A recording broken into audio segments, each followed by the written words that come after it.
एक छोटे से कस्बे में समीर नाम का एक लड़का रहता था। बचपन में ही पिता की मृत्यु हो जाने के कारण परिवार की आर्थिक स्थिति बड़ी दयनीय थी। समीर की माँ कुछ पढ़ी लिखी जरूर थी, लेकिन इतनी पढ़ाई से नौकरी कहाँ मिलने वाली। सो घर पर बर्तन मांजकर और सिलाई बुनाई का काम करके किसी तरह अपने बच्चे को पढ़ा लिखा रही थी। समीर स्वभाव से थोड़ा शर्मीला था और अक्सर चुपचाप बैठा रहता था। एक दिन जब वो स्कूल से लौटा तो उसके हाथ में एक लिफाफा था। उसने माँ का लिफाफा पकड़ाते हुए कहा, माँ, मास्टर साहब ने तुम्हारे लिए ये चिट्ठी भेजी है, जरा देखो तो इसमें क्या लिखा है। माँ ने मन ही मन चिट्ठी पढ़ी और मुस्कुराकर बोली, बेटा, इसमें लिखा है कि आपका बेटा काफ़ी होशियार है। इस स्कूल के बाकी बच्चों की तुलना में इसका दिमाग बहुत तेज है और हमारे पास इसे पढ़ाने लायक शिक्षक नहीं है, इसलिए कल से आप इसे किसी और स्कूल में भेजें।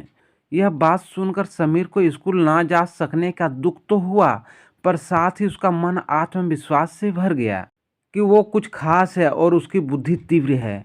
माँ ने उसका दाखिला एक अन्य स्कूल में करा दिया।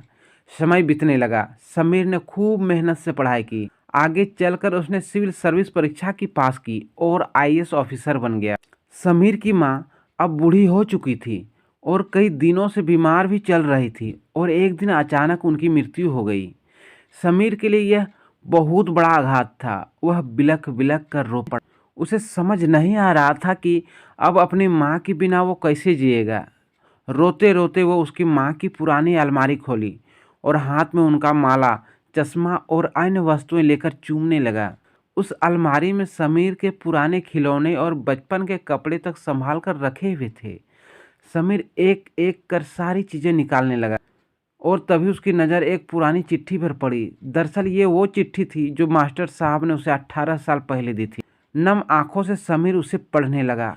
आदरणीय अभिभावक, आपको बताते हुए हमें अफसोस हो रहा है कि आपका बेटा समीर पढ़ाई में बेहद कमज़ोर है और खेल कूद में भी भाग नहीं लेता है। जान पड़ता है कि उम्र के हिसाब से समीर का बुद्धि विकसित नहीं हो पाया है। हम इसे अपने विद्यालय में पढ़ाने में असमर्थ हैं। आपसे निवेदन है कि समीर का दाखिला किसी मंदबुद्धि विद्यालय में करवा अथवा खुद घर पर रख कर इसे पढ़ाएं। सादर, प्रिंसिपल। समीर जानता था कि भले अब उसकी माँ इस दुनिया में नहीं रही, पर वो जहाँ भी रहे उनकी माता उनके आशीर्वाद सदा उसके पास बना रहेगा। भगवान सभी जगह नहीं हो सकते, इसलिए उसने माँ बनाई।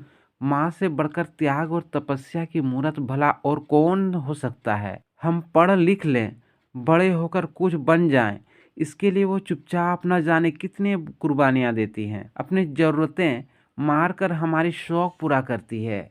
यहाँ तक कि संतान बुरा व्यवहार करे तो भी माँ उसका भला ही सोचती है। सचमुच माँ जैसा कोई नहीं हो सकता।